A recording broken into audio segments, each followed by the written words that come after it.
Здравствуйте, меня зовут Куреш Мангуш. Я отвечу сегодня на ваши вопросы.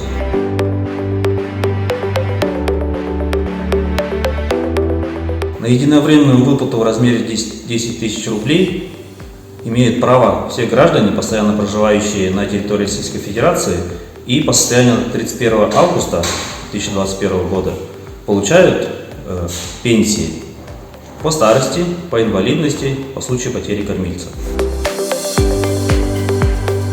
На единовременную выплату наряду с пенсионерами по старости имеют также граждане, получающие пенсии по инвалидности, а также по случаю потери кормильца, в том числе получатели пенсии по случаю потери кормильца, которые являются ухаживающими за несовершеннолетними детьми умершего кормильца в возрасте до 14 лет. Для получения выплаты никаких заявлений подавать не требуется. Выплата будет назначена на основании данных, содержащихся в выплатном деле.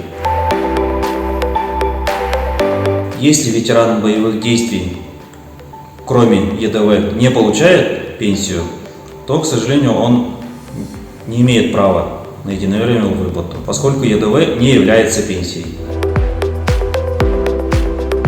Если пенсионер получает две пенсии, военную и гражданскую, которую уплачивает Пенсионный фонд Российской Федерации, то единовременную выплату он получит через пенсионный фонд.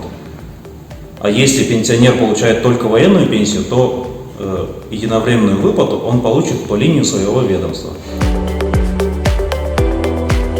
Выплата будет осуществлена в сентябре 2021 года всем пенсионерам, тем, кто получает пенсию через кредитное учреждение, а также пенсионерам, которые получают пенсию через отделение почтовой связи.